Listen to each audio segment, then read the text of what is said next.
आज हम देखेंगे इंडियन पॉलिटी का मास्टर वीडियो। इस वीडियो में हम भारतीय संविधान को पूरी तरह से समझेंगे, सभी अनुच्छेदों और संशोधनों को देखेंगे और प्रत्येक टॉपिक कवर करेंगे जो सभी प्रकार की परीक्षाओं के लिए बहुत ही महत्वपूर्ण है। तो चलिए पहला चैप्टर देखते हैं, संवैधानिक विकास। तो शुरुआत कहां से करें? शायद 1773 के रेगुलेटिंग एक्ट से। ये पहला बड़ा कदम माना जाता है ना? हाँ बिल्कुल, रेगुलेटिंग एक्ट 1773। ये एक तरह से ब्रिटिश सरकार की पहली कोशिश थी ईस्ट इंडिया कंपनी के कामों पर लगाम कसने की। पर इसकी जरूरत क्यों पड़ी? मतलब कंपनी तो अपना काम कर रही थी, लेकिन बेकाबू हो रही थी। कंपनी के अधिकारी बहुत अमीर हो रहे थे, पर कंपनी खुद दिवालिया होने की कगार पर थी। तो ब्रिटिश संसद ने कहा कि अब से तुम्हारे प्रशासन पर हमारा नियंत्रण रहेगा। अच्छा, तो इस एक्ट में सबसे जरूरी प्रावधान क्या थे? सबसे बड़ा बदलाव था कि बंगाल के गवर्नर को अब गवर्नर जनरल कहा जाने लगा और उसकी मदद के लिए एक 4 सदस्यों वाली कार्यकारिणी परिषद बनाई गई। तो एक तरह से सत्ता का केंद्रीकरण हो गया। हाँ बिल्कुल। और इसी के साथ 1774 में कलकत्ता में एक सुप्रीम कोर्ट की भी स्थापना हुई। ओह, एक मुख्य न्यायाधीश और 3 दूसरे न्यायाधीशों के साथ? जी, और पहले मुख्य न्यायाधीश थे सर एलिजा एम्पे। ये भारत को एक आधुनिक कानूनी ढांचे में ढालने की पहली कोशिश थी। लेकिन ये काफी नहीं था, क्योंकि कुछ ही सालों बाद 1784 में पिट्स इंडिया एक्ट आ गया। अब क्या गड़बड़ थी? गड़बड़ ये थी कि कंपनी के व्यापारिक और राजनीतिक काम आपस में बहुत ज्यादा उलझे हुए थे। तो पिट्स इंडिया एक्ट ने इन दोनों को अलग अलग कर दिया। मतलब ये कैसे किया गया? उन्होंने एक द्वैध शासन की शुरुआत की।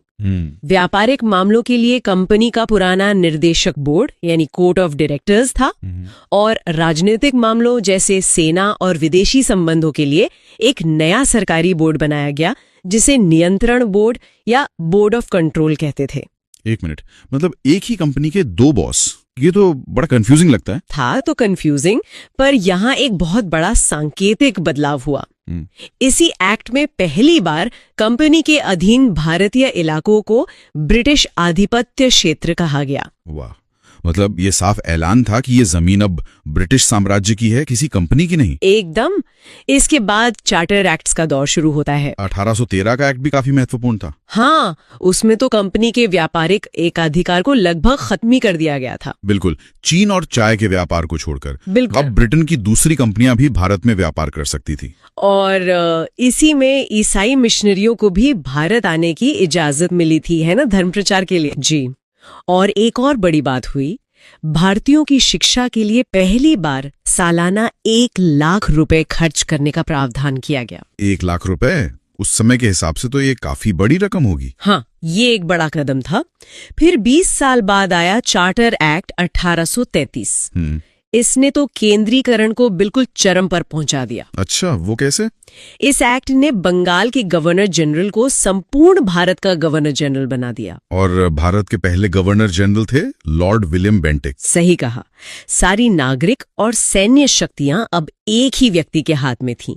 इसी एक्ट में सिविल सेवाओं के लिए खुली प्रतियोगिता शुरू करने की कोशिश भी हुई, पर वो लागू नहीं हो सकी। लेकिन एक विधि सदस्य को तो शामिल किया गया था परिषद में। मैकाले पहले विधि सदस्य थे। हाँ, और इसी के तहत पहला विधि आयोग बना और दास प्रथा को भी गैर कानूनी घोषित कर दिया गया। तो ये दरवाजा सिविल सेवाओं वाला, हाँ, ये खुला फिर 1853 के चार्टर एक्ट में। हाँ, 1853 के एक्ट ने सिविल सेवा में भारतीयों को शामिल करने का रास्ता खोल दिया।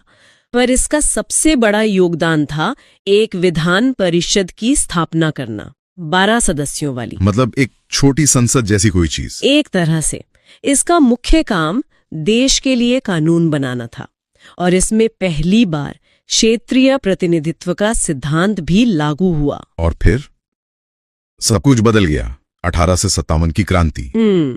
1857 एक भूकंप जैसा था। ब्रिटिश सरकार को समझ आ गया कि अब कंपनी के भरोसे भारत को नहीं चलाया जा सकता। तो आया भारत शासन अधिनियम 1858। इसने तो कंपनी के शासन को पूरी तरह से खत्म ही कर दिया। बिल्कुल। भारत का शासन सीधे महारानी विक्टोरिया यानी ब्रिटिश क्राउन के हाथ में चला गया। गवर्नर जनरल का पद खत्म करके भारत का वाइस रॉय पद बनाया गया। और लॉर्ड कैनिंग बने भारत के पहले वाइस रॉय। जी, और वो जो पुराना द्वैध शासन था, निर्देशक बोर्ड और नियंत्रण बोर्ड वाला, उसे भी खत्म कर दिया गया। तो उसकी जगह भारत राज्य सचिव का एक नया पद बनाया गया। हाँ, जो ब्रिटिश कैबिनेट का सदस्य होता था, और उसकी मदद के लिए 15 सदस्यों की एक भारत परिषद बनाई गई। तो सत्ता तो बदल गई, पर क्या शासन में भारतीयों की भागीदारी शुरू हुई? उसकी शुरुआत हुई 1861 के भारत परिषद अधिनियम से। बहुत धीमी शुरुआत। इस एक्ट ने वाइसराय को अपनी विधान परिषद में कुछ भारतीयों को नामांकित करने की शक्ति दी। और इसी एक्ट से विकेंद्रीकरण की भी शुरुआत हुई। बंबई और मद्रास को कानून बनाने का अधिकार वापस मिला। हाँ, और एक और बहुत महत्वपूर्ण बात, वाइसराय को पहली बार अध्यादेश जारी करने का अधिकार भी इसी एक्ट से मिला। अच्छा, इसके बाद 1892 का एक्ट आया। उसने क्या बदलाव किया? उसने परिषद के भारतीय सदस्यों के अधिकार थोड़े से बढ़ाए। अब वो वार्षिक बजट पर वाद विवाद कर सकते थे और सरकार से प्रश्न पूछ सकते थे। लेकिन मतदान का अधिकार नहीं था। नहीं, मतदान का अधिकार नहीं था, पर हाँ, अप्रत्यक्ष रूप से निर्वाचन का प्रावधान पहली बार इसी एक्ट में किया गया। और फिर 20वीं सदी की शुरुआत हुई मार्ले मिंटो सुधार 1909 के साथ। हाँ, ये बहुत विवादास्पद रहा है। इसने केंद्रीय विधान परिषद में सदस्यों की संख्या तो 16 से बढ़ाकर 60 कर दी। और पहली बार किसी भारतीय सत्येंद्र नाथ सिन्हा को वाइसराय की कार्यकारिणी परिषद में शामिल किया गया। लेकिन इसकी सबसे बुरी बात थी मुस्लिमों के लिए पृथक निर्वाचन की व्यवस्था। बिल्कुल, सांप्रदायिक प्रतिनिधित्व। इसने भारतीय राजनीति में एक ऐसी दरार डाली जो आगे चलकर बहुत गहरी हो गई। इसीलिए तो लॉर्ड मिंटो को सांप्रदायिक निर्वाचन का जनक कहा जाता है। महात्मा गांधी ने भी कहा था कि मार्ले मिंटो सुधार ने हमारा सर्वनाश कर दिया है। उन्होंने इसके खतरे को तभी पहचान लिया था। इसके बाद आया 1919 का भारत शासन अधिनियम। इसे मॉन्टेग्यू चेम्सफोर्ड सुधार भी कहते हैं। इसमें तो प्रांतों में द्वैध शासन प्रणाली लागू की गई थी। हाँ, ये इसका सबसे बड़ा फीचर था। विषयों को आरक्षित और हस्तांतरित 2 भागों में बांट दिया गया और केंद्र में द्विसदनात्मक विधायिका की स्थापना हुई, एक राज्य परिषद और एक केंद्रीय विधानसभा। और वो जो पृथक निर्वाचन वाली बात थी उसे खत्म किया गया। नहीं, खत्म करने की बजाय उसे और बढ़ा दिया गया। अब सिखों, भारतीय ईसाइयों, आंग्ल भारतीयों और यूरोपियों लोगों को भी इसमें शामिल कर लिया गया। मतलब फूट डालो और राज करो की नीति जारी रही। बिल्कुल। इसी एक्ट में पहली बार केंद्रीय बजट को राज्य बजट से अलग किया गया और एक वैधानिक आयोग के गठन का भी प्रावधान था जो 10 साल बाद जांच करता। और अब हम आते हैं उस अधिनियम पर जिसे भारतीय संविधान का ब्लूप्रिंट कहा जाता है, भारत शासन अधिनियम 1935। हाँ, ये बहुत ही विस्तृत दस्तावेज था। इसने प्रांतों में द्वैध शासन खत्म करके उन्हें स्वायत्तता दी और केंद्र में द्वैध शासन का प्रावधान किया। शक्तियों का बंटवारा भी तो इसी में हुआ था, 3 सूचियों में। जी हाँ, संघीय सूची, प्रांतीय सूची और समवर्ती सूची। ये व्यवस्था आज भी हमारे संविधान का आधार है। एक संघीय न्यायालय की स्थापना भी इसी के तहत हुई। और प्रत्यक्ष चुनाव की शुरुआत भी इसी से हुई है ना? हाँ, पहली बार भारत में प्रत्यक्ष चुनाव हुए। दलित जातियों, महिलाओं और मजदूर वर्ग के लिए भी अलग से निर्वाचन की व्यवस्था की गई। ये कहना गलत नहीं होगा कि हमारे आज के संविधान पर सबसे ज्यादा प्रभाव इसी 1935 के एक्ट का है। और इस लंबे सफर का जो आखिरी पड़ाव था वो था भारतीय स्वतंत्रता अधिनियम 1947। हाँ, वो क्लाइमैक्स था। इसने 15 अगस्त 1947 को भारत को एक स्वतंत्र और संप्रभु राष्ट्र घोषित कर दिया, लेकिन साथ ही भारत का विभाजन भी किया, भारत और पाकिस्तान में। और वाइसराय का पद, वाइसराय और भारत राज्य सचिव दोनों पद समाप्त कर दिए गए। और जो रियासतें थीं उन्हें क्या विकल्प दिए गए? उन्हें छूट दी गई कि वो या तो भारत में शामिल हों या पाकिस्तान में या फिर स्वतंत्र रहे। और ये भी कहा गया है कि जब तक नया संविधान नहीं बनता तब तक शासन 1935 के अधिनियम के अनुसार ही चलेगा। बिल्कुल।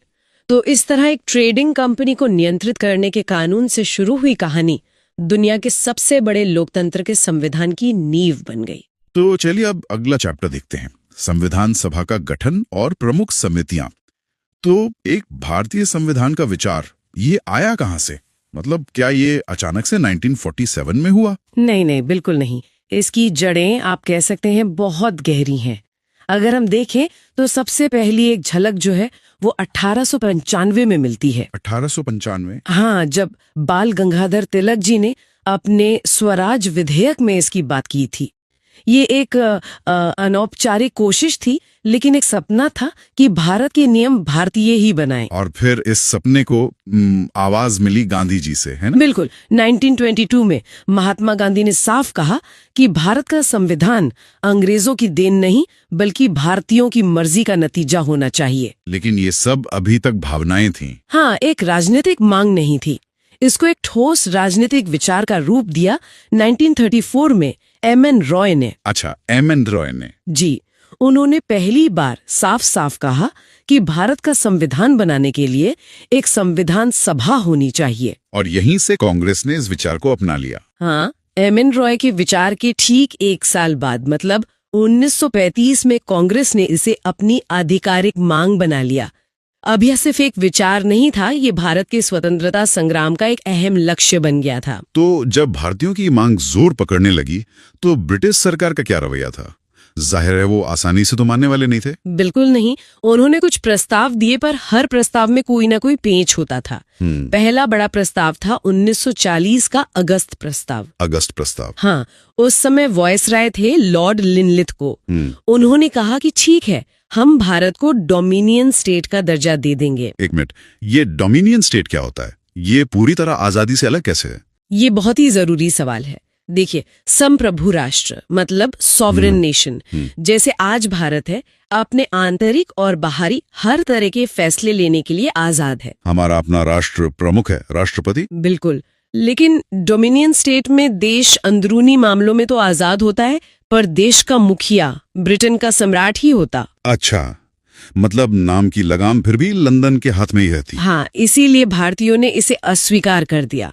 उन्होंने साफ कह दिया कि हमें अब डोमिनियन नहीं, पूर्ण स्वराज चाहिए। हाँ, तो इसके बाद आया क्रिप्स मिशन 1942 में।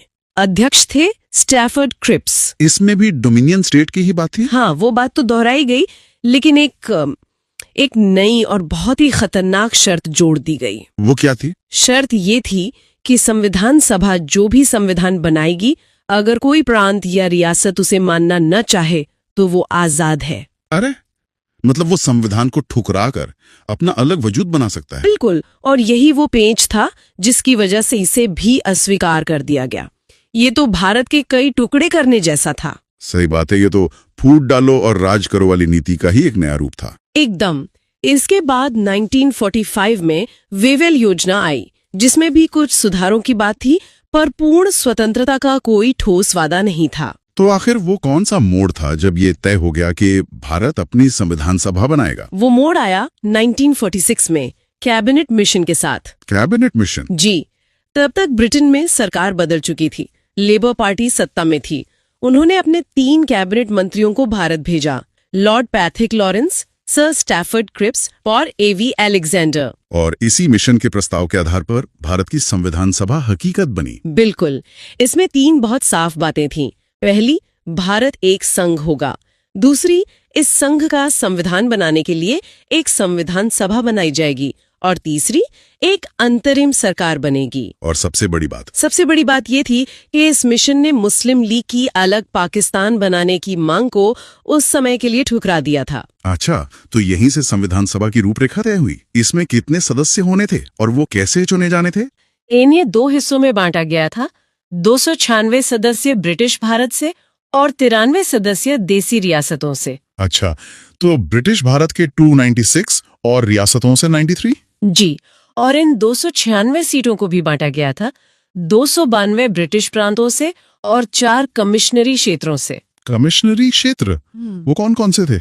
एक आसान तरीका है याद रखने का, ABCD: अजमेर, बलूचिस्तान, कुर्ग और दिल्ली। अच्छा, ABCD, ये तो बढ़िया है। हाँ, तो ब्रिटिश भारत के सदस्यों का तो होना था निर्वाचन। और देसी रियासतों के सदस्यों का? उनका चयन रियासत के प्रमुखों द्वारा किया जाना था, मतलब मनोनयन। समझ गया। और निर्वाचन का आधार क्या था? आधार था प्रति 10 लाख लोगों पर एक सदस्य। तो फिर चुनाव हुए? बिल्कुल। जुलाई अगस्त 1946 में चुनाव हुए। भारतीय राष्ट्रीय कांग्रेस को 208 सीटें मिली। 208 मतलब भारी बहुमत। हाँ, और मुस्लिम लीग को 73 सीटें मिली, बाकी 15 अन्य को। और इसमें महिला सदस्य कितनी थी, ये भी एक जरूरी सवाल है। हाँ, संविधान सभा में कुल 15 महिला सदस्य थीं। तो अब सभा बन चुकी थी, अब बैठकें शुरू हुई। जी, पहली बैठक हुई 9 दिसंबर 1946 को। लेकिन उस बैठक में तो सारे सदस्य नहीं आए थे। नहीं, सिर्फ 207 सदस्य ही उपस्थित हुए। मुस्लिम लीग और देशी रियासतों ने इसका बहिष्कार किया था। तो अध्यक्षता किसने की? उस दिन सभा के सबसे वरिष्ठ सदस्य डॉक्टर सच्चिदानंद सिन्हा को अस्थायी अध्यक्ष चुना गया। अच्छा, ये फ्रांसीसी परंपरा के अनुसार। बिल्कुल। फिर 2 दिन बाद 11 दिसंबर 1946 को दूसरी बैठक हुई। और उसमें स्थायी अध्यक्ष चुने गए। हाँ, डॉक्टर राजेंद्र प्रसाद को स्थायी अध्यक्ष और H.C. मुखर्जी को उपाध्यक्ष चुना गया। और एक संवैधानिक सलाहकार भी नियुक्त हुए थे ना? जी, B.N. राव को। उनकी भूमिका बहुत महत्वपूर्ण थी। फिर हुई तीसरी बैठक 13 दिसंबर को, जब जवाहरलाल नेहरू ने वो मशहूर उद्देश्य प्रस्ताव पेश किया। बिल्कुल, ये उद्देश्य प्रस्ताव दरअसल संविधान की आत्मा थी। ये एक तरह का घोषणा पत्र था कि हम कैसा भारत बनाना चाहते हैं। और इसी को बाद में स्वीकार कर लिया गया। हाँ, 22 जनवरी 1947 को इसे स्वीकार किया गया और यही उद्देश्य प्रस्ताव बाद में हमारे संविधान की प्रस्तावना बना। लेकिन इसके कुछ ही महीनों बाद एक बहुत बड़ी घटना हुई, देश का बंटवारा। इसका संविधान सभा पर क्या असर पड़ा? इसका बहुत गहरा असर पड़ा। भारतीय स्वतंत्रता अधिनियम 1947 ने संविधान सभा की स्थिति में कुछ बड़े बदलाव किए। क्या बदलाव थे वो? पहला और सबसे बड़ा बदलाव तो ये था कि संविधान सभा एक पूरी तरह से संप्रभु निकाय बन गई। संप्रभु मतलब अब उस पर किसी का कोई बाहरी नियंत्रण नहीं था? बिल्कुल, वो अपनी मर्जी से कोई भी संविधान बना सकती थी। और दूसरा बदलाव और भी दिलचस्प था। वो क्या? सभा को 2 काम सौंपे गए, एक संविधान बनाना और दूसरा देश के लिए आम कानून बनाना। मतलब एक विधायिका का काम भी करना? हाँ। वाह, तो हमारी संविधान सभा एक ही समय में 2 काम कर रही थी। जी, इसीलिए जब सभा संविधान बनाने का काम करती थी तो अध्यक्षता डॉक्टर राजेंद्र प्रसाद करते थे। और जब विधायिका के रूप में काम करती थी तब अध्यक्षता जीवी मावलंकर करते थे।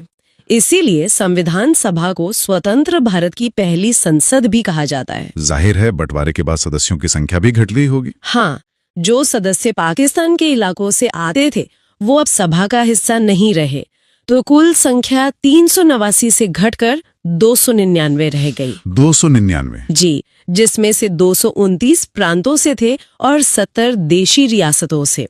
अब इतना बड़ा काम था तो इसके लिए समितियां भी बनाई गई होंगी। बिल्कुल, कई समितियां बनी, जैसे संघ संविधान समिति के अध्यक्ष जवाहरलाल नेहरू थे। और प्रांतीय संविधान समिति? उसके अध्यक्ष सरदार पटेल थे। मौलिक अधिकारों और अल्पसंख्यकों पर जो समिति थी उसके अध्यक्ष भी सरदार पटेल ही थे। और संचालन समिति? वो डॉक्टर राजेंद्र प्रसाद के हाथ में थी। और इन सब में सबसे जरूरी समिति थी प्रारूप समिति, यानी ड्राफ्टिंग कमेटी। निस्संदेह वो सबसे महत्वपूर्ण थी। इसका गठन 29 अगस्त 1947 को हुआ था और इसके अध्यक्ष थे डॉक्टर भीमराव अंबेडकर। इसमें कुल कितने सदस्य थे? अध्यक्ष को मिलाकर कुल 7 सदस्य थे। कौन कौन थे? डॉक्टर अंबेडकर के अलावा एन गोपालस्वामी अयंगर, अल्लादी कृष्णा स्वामी अय्यर, KM मुंशी, सैयद मोहम्मद सादुल्ला। और 2 सदस्य बाद में बदले भी गए थे ना? हाँ, BL मित्तर की जगह N माधवराव आए और DP खेतान की मृत्यु के बाद TT कृष्णमाचारी सदस्य बने। यहाँ BN राव की भूमिका भी बहुत महत्वपूर्ण थी। बहुत ज्यादा। वो संवैधानिक सलाहकार थे और संविधान का पहला प्रारूप उन्होंने ही तैयार किया था, हालांकि वो संविधान सभा के सदस्य नहीं थे। तो प्रारूप समिति का काम पूरा होने के बाद 26 नवंबर 1949 को संविधान को अंगीकृत किया गया, यानी अडॉप्ट किया गया। बिल्कुल, और इसी दिन नागरिकता और चुनाव जैसे कुछ जरूरी प्रावधानों से जुड़े 16 अनुच्छेद तुरंत लागू भी कर दिए गए। और 26 नवंबर को अब हम संविधान दिवस के रूप में मनाते हैं। जी, 2015 से। तो फिर संविधान सभा की अंतिम बैठक कब हुई? अंतिम बैठक हुई 24 जनवरी 1950 को। अच्छा। इसी दिन राष्ट्रगान और राष्ट्रगीत को अपनाया गया और डॉक्टर राजेंद्र प्रसाद को भारत के पहले राष्ट्रपति के रूप में चुना गया। एक सवाल और, हमारे राष्ट्रीय ध्वज तिरंगे को कब अपनाया गया था? तिरंगे को इससे काफी पहले 22 जुलाई 1947 को ही अपना लिया गया था। और फिर आया वो ऐतिहासिक दिन 26 जनवरी 1950, जब हमारा संविधान पूरी तरह से लागू हुआ। इस तारीख के पीछे भी तो एक खास वजह थी। हाँ, ये तारीख बहुत सोच समझकर चुनी गई थी। 26 जनवरी 1930 को भारतीय राष्ट्रीय कांग्रेस ने पूर्ण स्वराज दिवस मनाया था, तो उसी ऐतिहासिक दिन की याद में संविधान को इस दिन लागू किया गया। तो चलिए अब अगला चैप्टर देखते हैं, भारतीय संविधान की प्रस्तावना, अनुसूचियां और स्रोत। तो शुरुआत करते हैं प्रस्तावना से। इसे उद्देशिका भी कहते हैं। जी, ये नाम क्यों पड़ा? मतलब क्या इसके पीछे कोई खास वजह है? जी, इसके पीछे एक बहुत महत्वपूर्ण ऐतिहासिक वजह है। 13 दिसंबर 1946 को पंडित जवाहरलाल नेहरू ने एक उद्देश्य प्रस्ताव पेश किया था। अच्छा, संविधान सभा में? जी हाँ। उस प्रस्ताव में ये बताया गया था कि हमारे संविधान के लक्ष्य क्या होंगे, उसका दर्शन क्या होगा, और बाद में उसी उद्देश्य प्रस्ताव को ही प्रस्तावना का रूप दिया गया। इसीलिए इसे उद्देशिका कहते हैं। समझ गया। तो ये सिर्फ एक परिचय नहीं बल्कि पूरे संविधान का सार है। जी, इसकी पहली लाइन बहुत पावरफुल है, हम भारत के लोग। इसका संवैधानिक महत्व क्या है? बिल्कुल। ये 3 शब्द ही संविधान की पूरी बुनियाद हैं। इसका मतलब है कि भारत में जो सर्वोच्च शक्ति है वो जनता के पास है। मतलब सारी शक्ति का स्रोत हम लोग हैं। सही कहा। संविधान को बनाने और लागू करने की शक्ति किसी राजा या बाहरी देश से नहीं, बल्कि सीधे भारत के लोगों से मिलती है। इसीलिए अंत में लिखा है, अंगीकृत, अधिनियमित और आत्मार्पित करते हैं। ये तो बहुत ही शक्तिशाली विचार है। अच्छा, प्रस्तावना में भारत को कैसा देश बनाने की बात की गई है? इसमें कुछ शब्द हैं, संपूर्ण प्रभुत्व संपन्न, समाजवादी, पंथ निरपेक्ष। ये सुनने में थोड़े भारी लगते हैं। जरूर, इन्हें एक एक करके समझते हैं। पहला है संपूर्ण प्रभुत्व संपन्न, यानी सॉवरेन। इसका सीधा सा मतलब है कि भारत अपने फैसले लेने के लिए पूरी तरह आजाद है। आंतरिक और बाहरी दोनों मामलों में? जी, दोनों मामलों में हम पर किसी दूसरे देश का कोई दबाव नहीं चल सकता। ठीक है। और समाजवादी और पंथ निरपेक्ष, ये शब्द तो जहां तक मुझे याद है मूल प्रस्तावना में नहीं थे। आप बिल्कुल सही हैं। इन दोनों को 42वीं संशोधन 1976 में जोड़ा गया था। तो इन्हें जोड़ने की जरूरत क्यों पड़ी? देखिए, संविधान के सिद्धांत पहले से ही इन विचारों को दर्शाते थे, लेकिन 1976 में सरकार ने इन शब्दों को जोड़कर इन पर और ज्यादा जोर दिया। भारत का समाजवाद लोकतांत्रिक समाजवाद है, जिसका मकसद है गरीबी और आय की असमानता को कम करना। और पंथ निरपेक्ष? पंथ निरपेक्ष का मतलब है कि राज्य का अपना कोई धर्म नहीं होगा, वो सभी धर्मों का बराबर सम्मान करेगा। और लोकतंत्रात्मक गणराज्य में क्या अंतर है? लोकतंत्रात्मक का मतलब है कि सरकार लोगों द्वारा चुनी जाएगी। भारत में ये अप्रत्यक्ष लोकतंत्र है, मतलब हम अपने प्रतिनिधि चुनते हैं। और गणराज्य? गणराज्य का मतलब है कि देश का जो प्रमुख है, यानी हमारे राष्ट्रपति, वो वंश के आधार पर नहीं आते, उनका चुनाव होता है। जैसे ब्रिटेन लोकतंत्र तो है पर गणराज्य नहीं है। ये बहुत अच्छे से स्पष्ट हुआ। प्रस्तावना में नागरिकों को दिए जाने वाले कुछ वादों का भी जिक्र है, न्याय, स्वतंत्रता और समता। ये परीक्षाओं के लिए काफी जरूरी है ना? हाँ, ये बहुत महत्वपूर्ण है। इनका क्रम और संख्या दोनों पूछे जाते हैं। तो कितने तरह के न्याय की बात की गई है? 3 तरह के न्याय की बात है, सामाजिक, आर्थिक और राजनैतिक। और स्वतंत्रता? 5 तरह की स्वतंत्रता, विचार, अभिव्यक्ति, विश्वास, धर्म और उपासना की। और समता? 2 तरह की समता, प्रतिष्ठा और अवसर की। ठीक है, यानी 3, 5 और 2। और संविधान को अंगीकृत करने की तारीख? 26 नवंबर 1949। इसी से जुड़ा एक बड़ा विवाद भी रहा है कि क्या प्रस्तावना संविधान का हिस्सा है या नहीं। इसमें सुप्रीम कोर्ट के फैसले क्या रहे हैं? हाँ, ये एक बहुत बड़ा कानूनी सवाल था। इसमें 2 मामले बहुत अहम हैं। पहला था 1960 का बेरुबारी संघ मामला। उसमें क्या कहा गया? उस मामले में सुप्रीम कोर्ट ने कहा कि प्रस्तावना संविधान का हिस्सा नहीं है। अच्छा, तो फिर ये सोच बदली कैसे? ये सोच 1973 के ऐतिहासिक केशवानंद भारती बनाम केरल राज्य मामले में पूरी तरह बदल गई। ये अब तक की सबसे बड़ी बेंच ने सुना था, 13 जजों की बेंच। और उन्होंने क्या फैसला दिया? कोर्ट ने अपने पुराने फैसले को पलट दिया और कहा कि प्रस्तावना संविधान का एक अभिन्न अंग है और इसमें संशोधन भी हो सकता है। लेकिन एक शर्त के साथ, है ना, वो मूल ढांचे वाली बात। बिल्कुल, यहीं पर कोर्ट ने संविधान का मूल ढांचा यानी बेसिक स्ट्रक्चर का सिद्धांत दिया। मतलब संसद संविधान की बुनियादी विशेषताओं को नहीं बदल सकती और प्रस्तावना को भी मूल ढांचे का हिस्सा माना गया। तो इसका मतलब है कि प्रस्तावना में एक बार संशोधन हुआ है? जी हाँ, सिर्फ एक बार, 42वें संविधान संशोधन 1976 से, जिसमें 3 नए शब्द जोड़े गए: समाजवादी, पंथ निरपेक्ष और अखंडता। चलिए अब बात करते हैं अनुसूचियों की। जब संविधान बना था तब कितनी थी और अब कितनी है? मूल संविधान में 8 अनुसूचियां थीं और अब वर्तमान में 12 हैं। तो चलिए जल्दी से इन 12 अनुसूचियों के जो मुख्य बिंदु हैं वो देख लेते हैं। पहली अनुसूची किस बारे में है? पहली अनुसूची में राज्यों और केंद्र शासित प्रदेशों की सूची है। ठीक है। और दूसरी और तीसरी में? दूसरी में बड़े पदाधिकारियों के वेतन भत्ते हैं और तीसरी में उन्हीं लोगों द्वारा ली जाने वाली शपथ का प्रारूप है। और चौथी? ये भी काफी महत्वपूर्ण है। जी, चौथी अनुसूची राज्यसभा में राज्यों और केंद्र शासित प्रदेशों के लिए सीटों के आवंटन से संबंधित है। अब आते हैं 5वीं और 6ठी पर।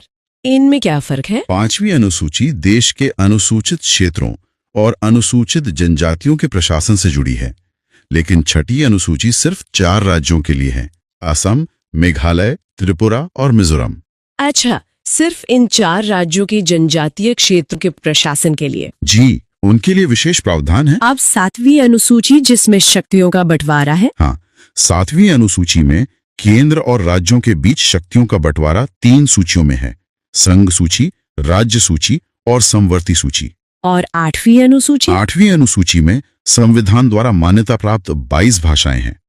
मूल रूप से इसमें 14 भाषाएं थी। ठीक है, ये तो हो गई 8 मूल अनुसूचियां। अब वो 4 जो बाद में जोड़ी गईं, उनके बारे में बताइए। 9वीं अनुसूची? 9वीं अनुसूची पहले ही संविधान संशोधन 1951 से जोड़ी गई थी।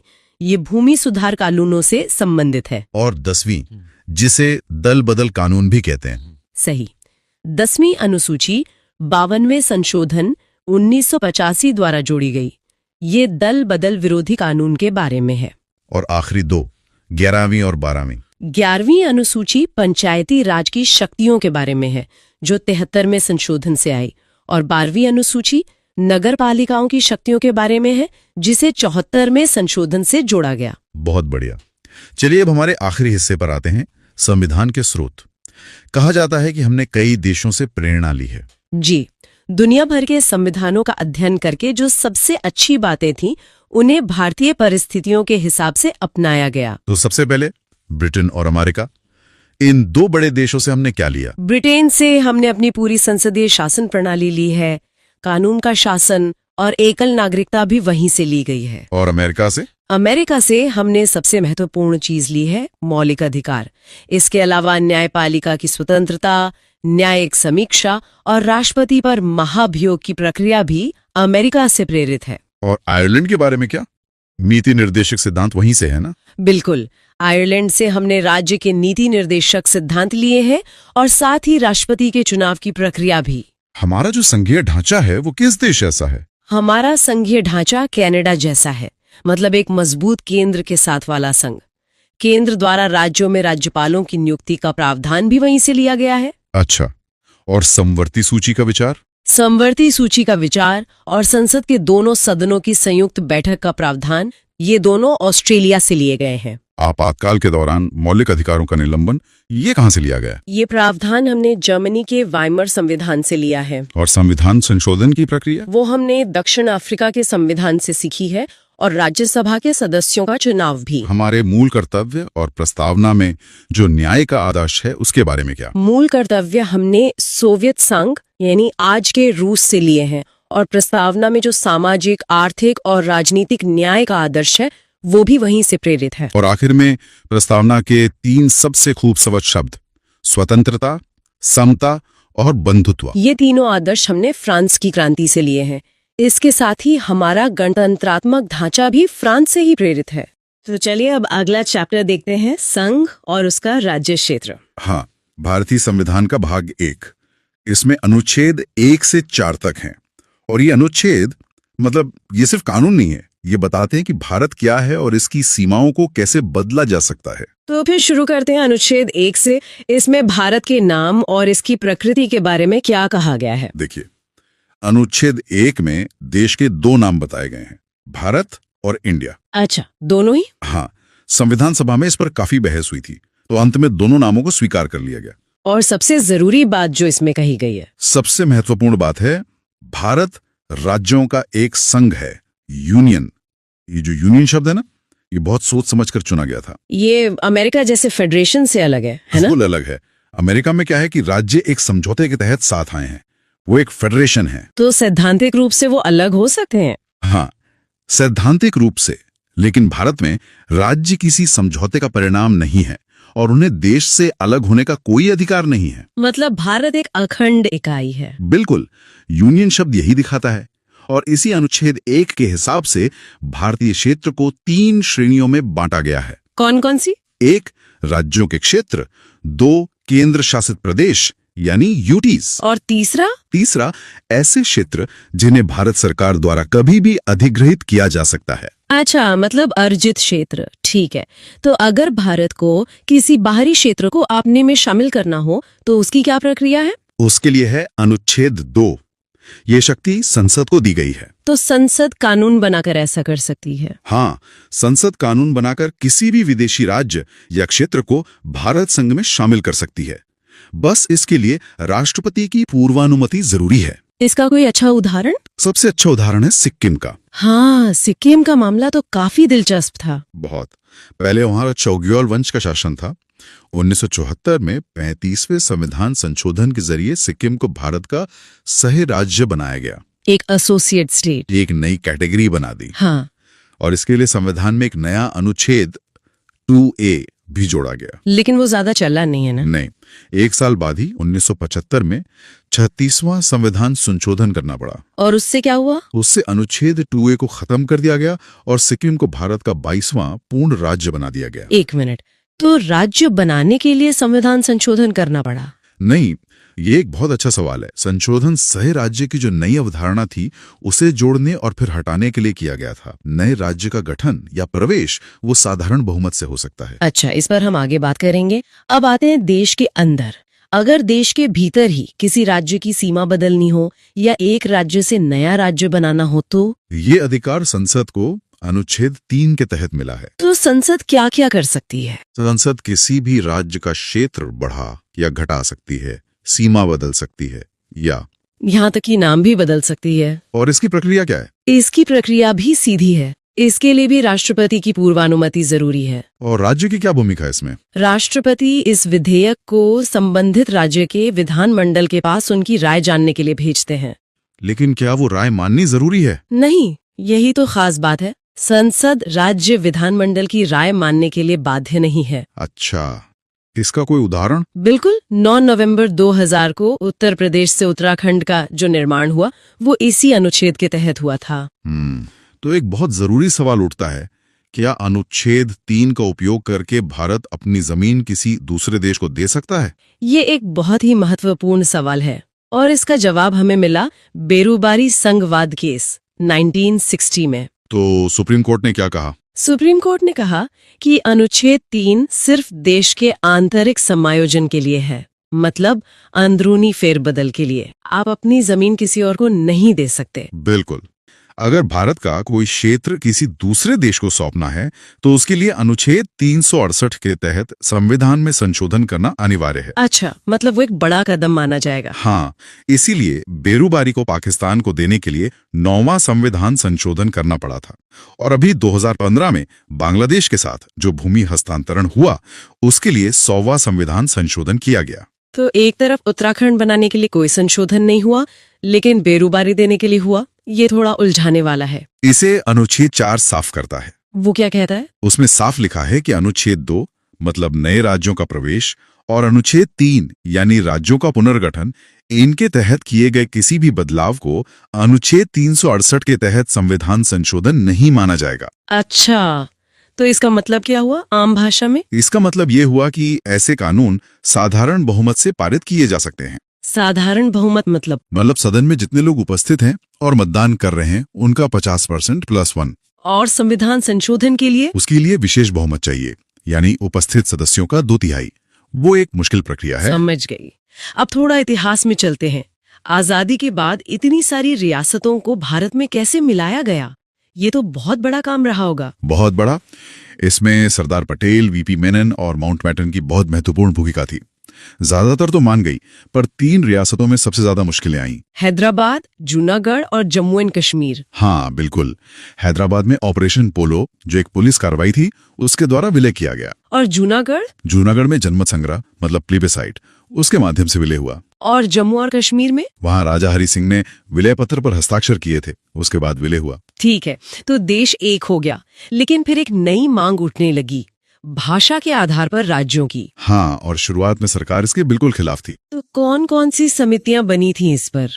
1948 में पहले एसके धर आयोग बना और फिर जेवीपी समिति बनी। अच्छा, जेवीपी मतलब जवाहरलाल नेहरू, वल्लभ भाई पटेल और पट्टाभी सीतारमैया। सही। और इन दोनों ने ही भाषा के आधार पर राज्यों के गठन को अस्वीकार कर दिया। उन्होंने कहा कि प्रशासनिक सुविधा को प्राथमिकता देनी चाहिए। लेकिन फिर भी तो बने, ऐसा क्या हुआ? एक अनशन।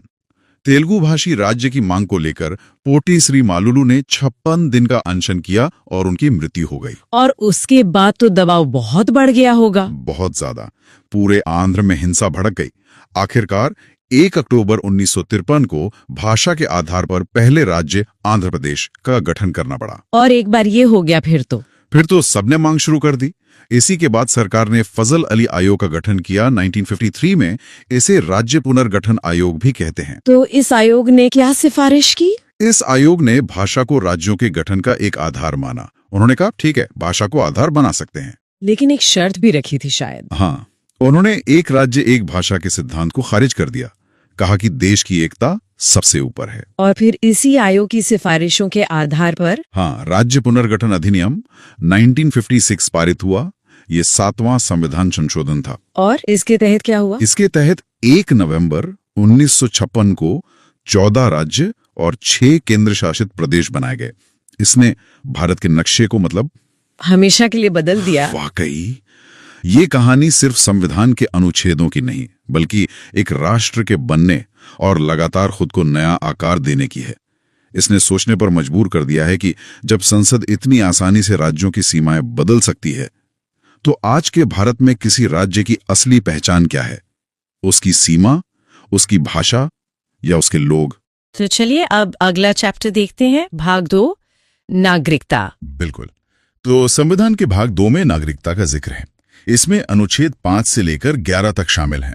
और एक बात ये समझना बहुत जरूरी है कि ये अनुच्छेद मुख्य रूप से 1950 मतलब जिस दिन संविधान लागू हुआ उस समय की परिस्थितियों के लिए बनाए गए थे। अच्छा, तो ये एक तरह से उस वक्त की स्थिति को संभालने के लिए था। तो उस समय जो लोग भारत में रह रहे थे उनके लिए क्या प्रावधान था? हाँ, उनके लिए था अनुच्छेद 5।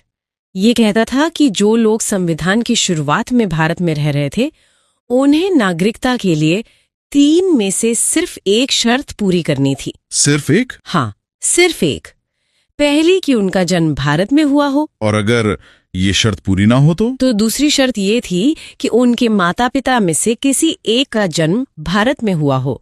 और अगर ये भी नहीं तो तीसरी शर्त थी कि वो संविधान लागू होने से कम 5 साल पहले से भारत में रह रहे हों। ठीक है, और उन लोगों का क्या जो विभाजन के समय मतलब पाकिस्तान से भारत आए, उनके लिए तो हालात बहुत अलग थे। बिल्कुल। उनके लिए खास तौर पर अनुच्छेद 6 बनाया गया। इसमें एक तारीख बहुत अहम है, उसे याद रखना जरूरी है। 19 जुलाई 1948। 19 जुलाई 1948। इस तारीख में ऐसा क्या खास था? इस दिन भारत और पाकिस्तान के बीच आने जाने के लिए परमिट सिस्टम लागू हुआ था। तो नियम ये बना कि जो लोग इस तारीख से पहले पाकिस्तान से भारत आ गए उन्हें तो सीधे नागरिकता मिल गई। अच्छा, सीधे ही? हाँ, और जो इसके बाद आए उन्हें एक अनुमति पत्र मतलब परमिट लेकर आना होता था। और फिर यहाँ कम से कम 6 महीने रहने के बाद पंजीकरण कराना पड़ता था। समझ गए। अच्छा, एक और स्थिति हो सकती है। मान लीजिए कोई भारत से पाकिस्तान चला गया पर बाद में वापस आना चाहता हो। हाँ, ये भी एक बड़ा मुद्दा था। इसके लिए अनुच्छेद 7 में प्रावधान था। जो लोग 1 मार्च 1947 के बाद भारत से पाकिस्तान चले गए लेकिन बाद में भारत लौट आए, उन्हें भी पंजीकरण और 6 महीने भारत में रहने के बाद नागरिकता दी जा सकती थी। ठीक है। और जो भारतीय मूल के लोग उस समय विदेश में रह रहे थे, उनके लिए था अनुच्छेद 8, मतलब भारत से बाहर रहने वाले भारतीय मूल के व्यक्ति जिनके माता पिता या दादा दादी में से किसी का जन्म अविभाजित भारत में हुआ हो, तो उन्हें भी नागरिकता मिल सकती थी। हाँ, उन्हें भी नागरिकता मिल सकती थी। अब बात करते हैं नागरिकता समाप्त कैसे हो सकती है। वो अनुच्छेद 9 में बताया गया है। ये साफ कहता है कि यदि कोई व्यक्ति अपनी मर्जी से, स्वेच्छा से किसी दूसरे देश की नागरिकता ले लेता है तो उसकी भारतीय नागरिकता खत्म हो जाएगी। यहीं से एकल नागरिकता की अवधारणा आती है। सही है। बिल्कुल। भारत में दोहरी नागरिकता नहीं है जैसे अमेरिका में होती है। वहां आप देश के नागरिक भी हैं और राज्य के भी। यहां आप सिर्फ भारत के नागरिक हैं। और नागरिकता से जुड़े भविष्य के कानून बनाने का अधिकार किसको दिया गया? ये शक्ति अनुच्छेद 10 और 11 ने संसद को दी। अनुच्छेद 10 कहता है कि नागरिकता केवल संसद द्वारा बनाए गए कानून के अनुसार ही छीनी जा सकती है। और अनुच्छेद 11 संसद को नागरिकता के अर्जन मतलब एक्विजिशन और समाप्ति यानी टर्मिनेशन पर कानून बनाने की पूरी शक्ति देता है। अच्छा, तो संविधान लागू होने के बाद जो लोग नागरिक बनना चाहते थे उनके लिए नियम फिर संसद ने बनाए। एकदम सही। और इसी शक्ति का इस्तेमाल करके संसद ने भारतीय नागरिकता अधिनियम 1955 बनाया। वर्तमान में नागरिकता इसी अधिनियम के तहत मिलती है। ठीक है, तो इस 1955 के अधिनियम में नागरिकता पाने के कितने तरीके हैं? इसमें नागरिकता पाने के कुल 5 तरीके बताए गए हैं। पहला तरीका क्या है? पहला है जन्म के आधार पर, बाय बर्थ। शुरुआत में तो नियम बहुत सीधा था। 26 जनवरी 1950 के बाद भारत में जन्मा कोई भी व्यक्ति भारत का नागरिक होता था। कोई भी, चाहे उसके माता पिता कहीं के भी हों? हाँ, शुरू में यही था, लेकिन फिर 1986 में इसमें संशोधन हुआ और कहा गया कि जन्म के समय माता या पिता में से किसी एक का भारतीय होना जरूरी है। और इसे और सख्त किया गया बाद में? हाँ, 2003 में इसे और सख्त किया गया। अब नियम ये है कि या तो माता पिता दोनों भारतीय होने चाहिए या फिर एक भारतीय हो और दूसरा अवैध प्रवासी न हो। ठीक है, दूसरा तरीका क्या है? दूसरा है वंश के आधार पर, बाय डिसेंट। ये उन लोगों के लिए है जिनका जन्म भारत से बाहर हुआ हो। अच्छा, पहले नियम था कि सिर्फ पिता के भारतीय होने पर बच्चे को नागरिकता मिलेगी। सिर्फ पिता के? जी, लेकिन 1992 में संशोधन करके इसे बदल दिया गया और माता या पिता में से किसी एक का भारतीय होना जरूरी कर दिया गया। ये तो एक जरूरी बदलाव था। बिल्कुल। फिर 2004 में एक और शर्त जोड़ी गई कि ऐसे जन्म का पंजीकरण 1 साल के भीतर भारतीय वाणिज्य दूतावास में कराना होगा। समझ गए। अब तीसरा तरीका कौन सा है? तीसरा है पंजीकरण द्वारा, बाय रजिस्ट्रेशन। ये मुख्य रूप से भारतीय मूल के लोगों के लिए है। अगर वे आवेदन करने से पहले 7 साल तक भारत में रहे हों तो वो पंजीकरण से नागरिकता ले सकते हैं। अच्छा, इसमें क्या वे विदेशी भी आते हैं जिन्होंने किसी भारतीय से शादी की हो? हाँ, वो भी इसमें शामिल है। और अगर किसी का भारत से कोई संबंध ही ना हो, न वो भारतीय मूल का हो, न किसी भारतीय से शादी की हो, उसके लिए है चौथा तरीका, देशीकरण द्वारा, बाय नेचुरलाइजेशन। इसकी क्या शर्तें हैं? कोई भी विदेशी नागरिकता ले सकता है यदि वो अपने देश की नागरिकता छोड़ दे और आवेदन से पहले कम से कम 11 साल भारत में रहा हो। 11 साल। और कोई शर्त? हाँ, एक और है। उसे संविधान की 8वीं अनुसूची में जो 22 भाषाएं हैं उनमें से किसी एक का अच्छा ज्ञान होना चाहिए। दिलचस्प है। और आखिरी 5वां तरीका? 5वां है क्षेत्र के अर्जन द्वारा, बाय इनकॉर्पोरेशन ऑफ टेरिटरी। मतलब अगर भारत किसी नए क्षेत्र को अपने में शामिल करता है तो उस क्षेत्र के लोग अपने आप भारत के नागरिक बन जाते हैं। ठीक है, ये तो हुए नागरिकता पाने के तरीके। अब इसी अधिनियम के तहत नागरिकता की समाप्ति कैसे होती है? उसके 3 तरीके हैं। पहला, त्याग, रिनंसिएशन, मतलब कोई अपनी मर्जी से नागरिकता छोड़ दे। और दूसरा? दूसरा, बर्खास्तगी, टर्मिनेशन। ये तब होता है जब कोई भारतीय स्वेच्छा से दूसरे देश की नागरिकता ले लेता है। तो उसकी भारतीय नागरिकता खत्म हो जाती है? हाँ, अपने आप। और तीसरा है वंचित किया जाना, डेप्रिवेशन। इसमें सरकार नागरिकता छीन सकती है। किन हालातों में? जैसे अगर किसी ने धोखाधड़ी से नागरिकता ली हो, संविधान का अनादर किया हो या फिर मान लीजिए युद्ध के दौरान दुश्मन देश की मदद की हो। समझ गई।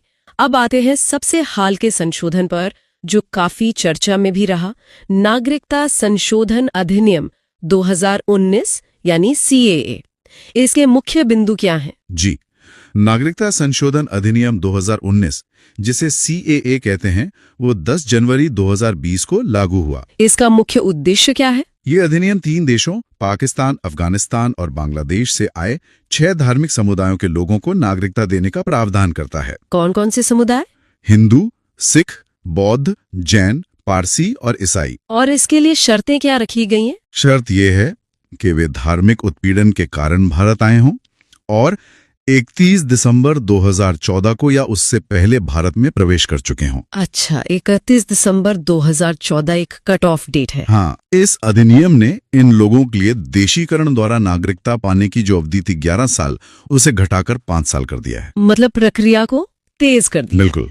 क्या ये कानून पूरे भारत में लागू होता है? नहीं, यह संविधान की 6ठी अनुसूची में शामिल कुछ आदिवासी क्षेत्रों जैसे असम, मेघालय, मिजोरम और त्रिपुरा के कुछ हिस्सों में लागू नहीं होता है। और कहीं भी? हाँ, और उन क्षेत्रों में भी लागू नहीं होता जहां इनर लाइन परमिट व्यवस्था है।